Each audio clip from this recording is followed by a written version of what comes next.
ষষ্ঠ শ্ৰেণীৰ মৰমৰ ছাত্ৰ ছাত্ৰীসকল, মই তোমালোকক BSS ক্লাছ বাটিপৰীয়া গোলাঘাট চেনেলটিলৈ স্বাগতম জনাইছো। মই তোমালোকলৈ আগবঢ়াইছো 2022-23 বৰ্ষৰ ফাৰ্ষ্ট টাৰ্মিনেল ইভালুৱেশ্যন পৰীক্ষাৰ 50 নম্বৰৰ ইংৰাজী প্ৰশ্ন কাকতখন।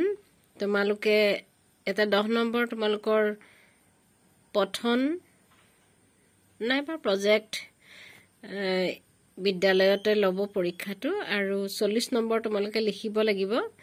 এই 40 নম্বৰৰ প্ৰশ্নখিনি তোমালোকে ইয়াৰ পৰা চাই কৰিবা আৰু শ্ৰেণী শিক্ষকক দেখুৱাবা। ইয়াতে আছে answer the following questions. Who is the poet of the poem The Rainbow?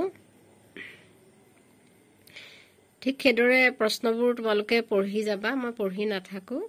মই প্ৰশ্ন কাকতখন তোমালোকে পৰীক্ষাত কেনেদৰে প্ৰশ্ন আহে চাবৰ কাৰণে আৰ্হিটো মই তোমালোকলৈ আগবঢ়াইছো।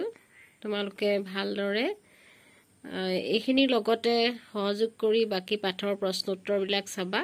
নম্বৰ ক'ত কিমান আছে সেয়া ইয়াতে দেখুৱাই দিছো।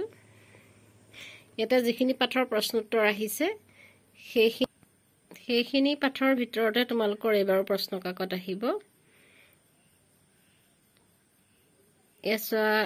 এইখিনি হৈছে কাৰেক্ট এনচাৰ লিখিব লাগে। ইয়াতে উত্তৰ দিয়া আছে, 4টাৰ পৰা এটা বাচিব লাগে। এয়া দিছে তোমালোকক ট্ৰেন্সলেট দ্য ফলোয়িং চেণ্টেন্সেছ, ইংৰাজীলৈ অনুবাদ কৰিবলৈ দিছে। তাৰপিছত অৰেল বা ডিক্টেশ্যন, এয়া তোমালোকৰ 10 নম্বৰৰ যিটো পৰীক্ষা 10 নম্বৰ আছে ইয়াতে। বাকী ওপৰখিনি 40 নম্বৰ লিখিব লাগিব।